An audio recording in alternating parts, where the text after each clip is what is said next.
Adik, pesawat itu nggak ada jalurnya, ada jalurnya. Semua sudah diatur, ya. Ada navigasi yang mengatur.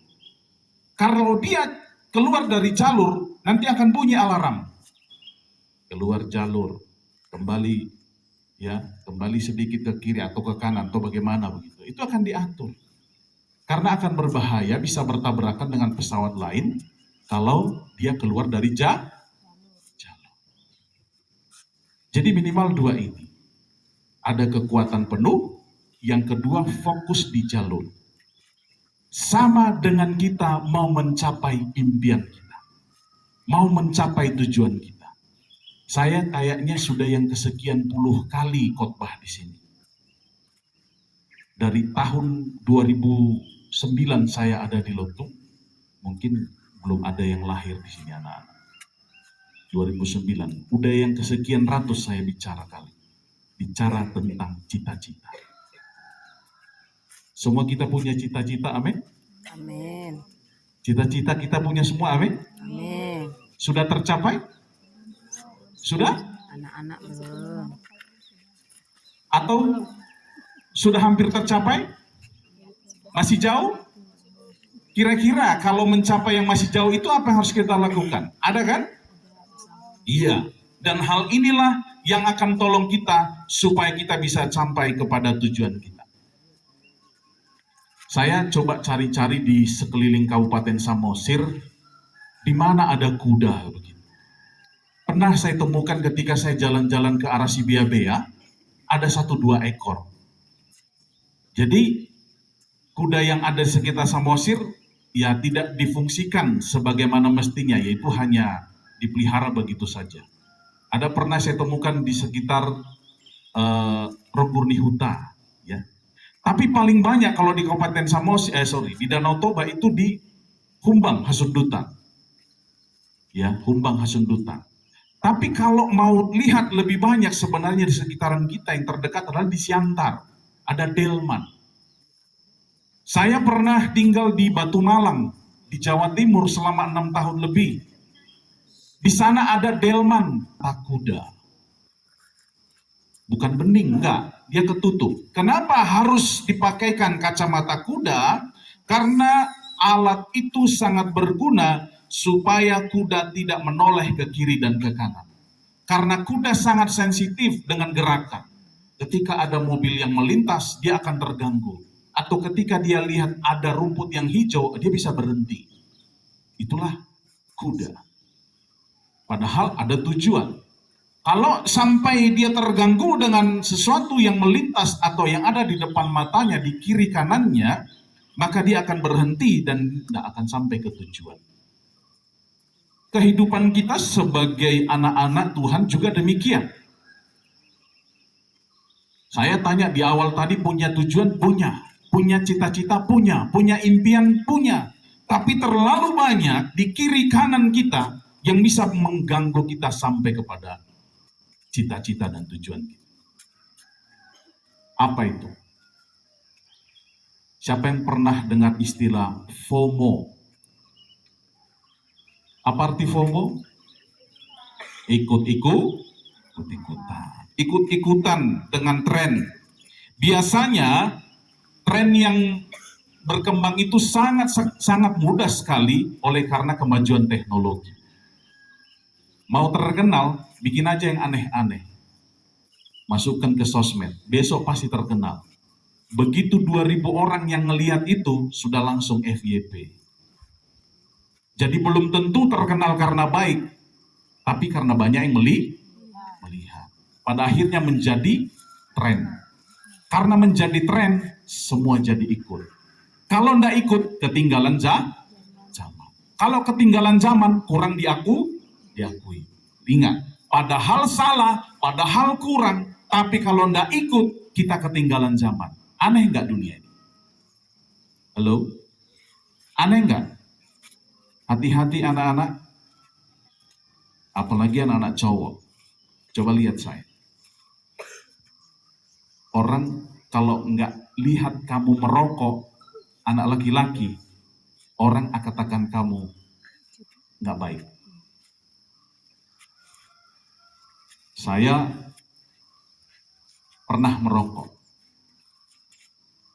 Bahkan rokok saya bukan yang biasa-biasa. Tapi itu setelah saya tamat dari sekolah. Dan persis 3 tahun saja. Setelah itu saya bertobat sampai detik ini. Tahun 1999 saya bertobat. Saya tinggalkan semua sampai hari ini. Waktu itu ada yang bilang, masa cowok tidak berasap? Padahal itu salah. Tapi karena itu tren, saya tidak ikuti, saya salah. Saya tidak bagus. Saya nggak keren. Saya mengatur kehidupan bagi kita yang gampang gagal ini. Yang gampang gagal. Supaya kita tidak gagal, supaya kita tidak melirik ke kiri dan ke kanan. Apalah yang kita bisa catat dari bagian ini. Amsal 4:25 bilang yang pertama apa? Pandangan kita harus melihat terus ke depan. Biarlah matamu memandang terus ke depan. Harus ada fokus seperti pesawat tadi. Miliki fokus, jaga fokus. Ya. Hati-hati dengan sesuatu yang masuk kepada pikiran kita. Hati-hati sesuatu yang bisa mengganggu pikiran kita. Peneliti membuktikan orang yang pacaran di usia SMP dipastikan tidak akan berhasil. Kalaupun berhasil, mungkin hanya sekian persen. Mengapa?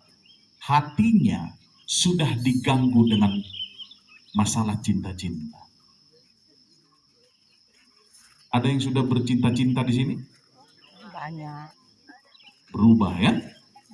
Gak ada gunanya itu sekarang. Halo? Nanti itu. Kalau kamu sudah sukses, kalau kamu sudah capai cita-citamu, gak usah capek-capek nyari. Pasti datang yang terbaik. Amin tak? Amin. Iya. Kalau sudah matang, sudah dewasa, sudah mapan, sudah punya pekerjaan dan posisi, cepat.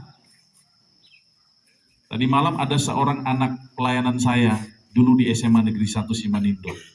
Dia posting satu postingan, sedang bekerja di kilang minyak di satu provinsi di Indonesia ini. Dan kilang minyak itu kilang minyak terbesar. Dia bilang, puji Tuhan ada di tahapan ini. Masih muda, masih 20-an tahun. Mendekati 30 lah, masih 20 sekian. Tapi sudah punya pekerjaan mapan, saya yakin cewek yang mau datang ke dia pun mikir-mikir. Nggak asal Pernah bertemu dengan Opung Effendi Situmorang yang punya yayasan YPHS? Sudah pernah dengar namanya? Belum? Kalian punya handphone semua?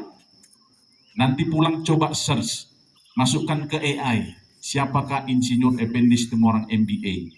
Lihat sejarah hidupnya, dari mana dia, siapa dia sebelumnya, di mana dia lahir, dan apa karirnya di Indonesia bahkan dunia. Waktu saya pelajari, alamak, orang luntung, tapi ternyata berpengaruh di dunia internasional.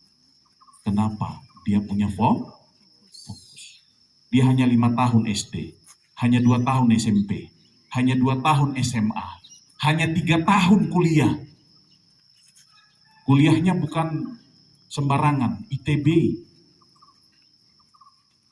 Tapi dia pernah menjabat sebagai seorang yang menentukan kebijakan energi di Indonesia ini.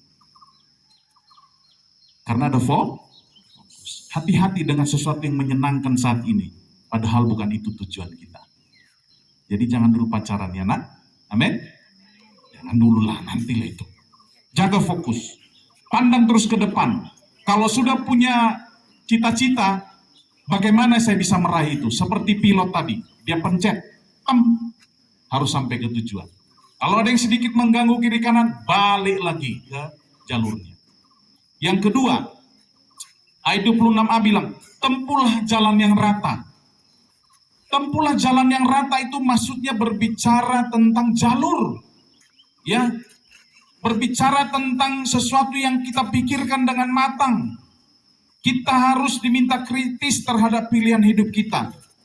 Sebelum adik-adik semua ikut-ikutan tren, ikut-ikutan yang namanya FOMO tadi, tanyakan pada diri sendiri.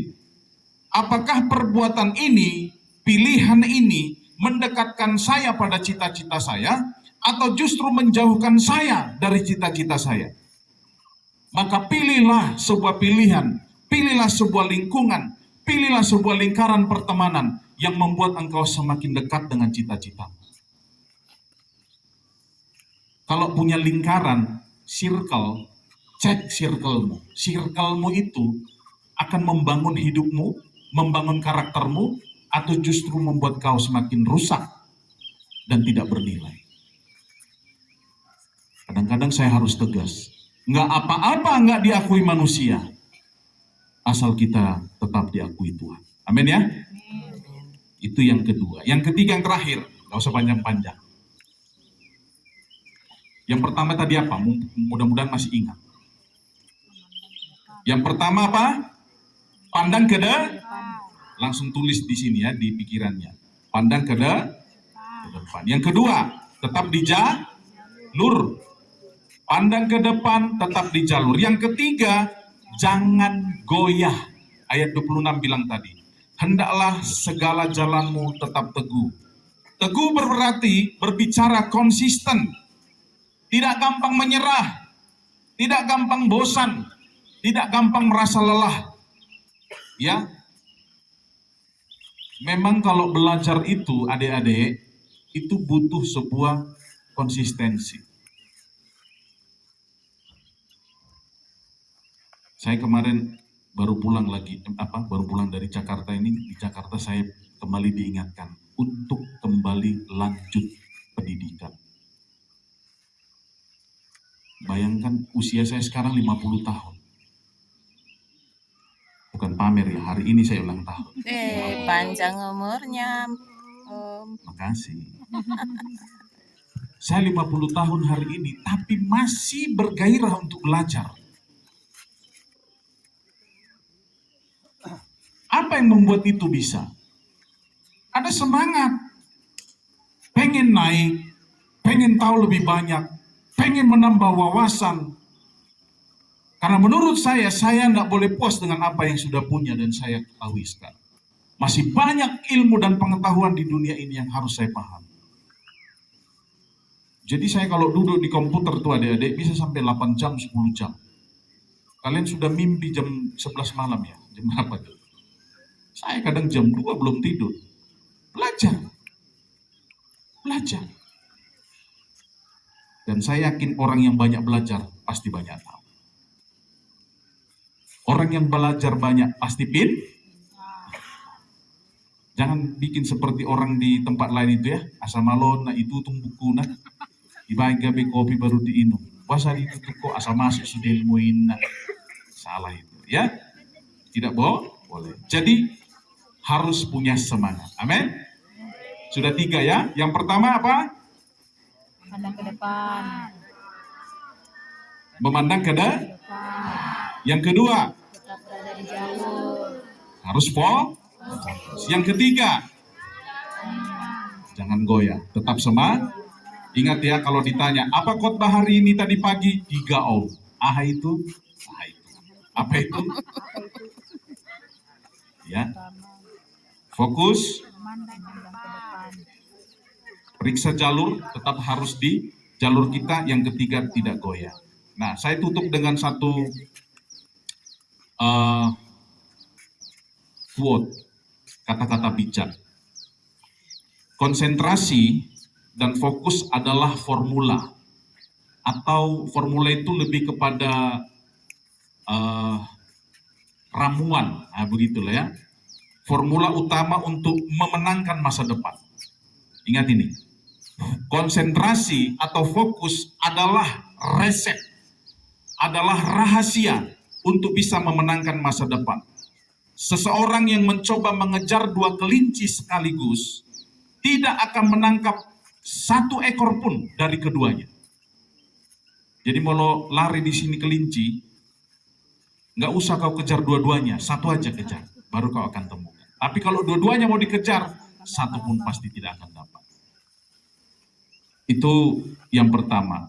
Yang kedua, Steve Jobs. Steve Jobs itu tahu siapa? Dialah yang menciptakan iPhone, iPad. Dia bilang begini, fokus bukanlah sekedar berkata ya pada hal yang harus kita kerjakan. Fokus berarti berkata tidak pada ratusan ide bagus lainnya yang berpotensi mengganggu. Otak kita ini tiap-tiap waktu dilewati oleh berbagai macam ide, tapi belum tentu itu tujuan kita. Ya, jadi kita harus berani berkata tidak kepada sesuatu yang tidak membangun hidup kita menjadi pribadi yang luar biasa. Amin.